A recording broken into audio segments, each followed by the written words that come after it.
What could the recent changes in Ukraine's military leadership mean for the future of the country and its ongoing conflict?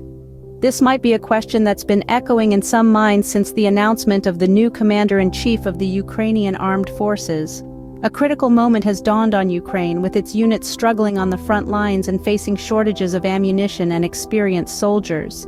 It was in this backdrop that President Volodymyr Zelensky decided to replace General Valery Zaluzhny, citing a feeling of stagnation and difficulties in the fighting.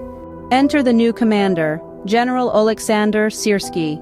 Known for leading the defense of Kiev and the successful Kharkiv counteroffensive in 2022, Syrsky's appointment is expected to bring a closer alignment with President Zelensky. However, he has not been without his share of criticisms, particularly for his handling of uncomfortable truths and a perceived lack of empathy. Syrsky's immediate tasks are no walk in the park. He must stabilize the front lines, replenish depleted ranks, and expedite the arrival of Western munitions.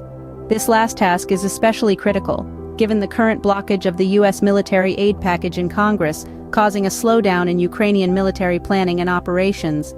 The ammunition shortage is further exacerbated by the European Union's production of artillery shells for Ukraine falling short of its goal. With Russia's manpower being 3 times greater than Ukraine's and Ukrainian units exhausted from 2 years of combat, the scale and speed of additional mobilization in Ukraine present a political challenge.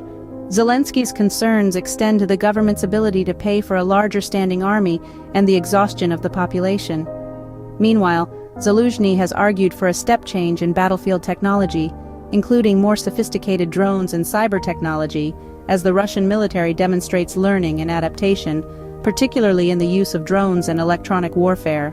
This change in leadership comes at a time when Ukraine's strategic allies are also reconsidering their positions. Israel, for instance, has hinted at a policy change on Ukraine, possibly due to Russia's reduced forces in Syria and the use of Iranian weapons by Russia. In summary, the recent change in Ukraine's military leadership is a strategic move aimed at overcoming the current challenges facing the nation. General Syrsky, despite his criticisms, brings to the table a fresh perspective and a potential for closer alignment with President Zelensky. His immediate tasks are daunting, but with the right strategies, this could be a turning point in Ukraine's ongoing conflict. The change also signals a potential shift in global politics concerning Ukraine, with nations like Israel hinting at a change in their stance. As the situation unfolds, the world watches, hopeful for a resolution that would bring peace and stability to Ukraine and its people.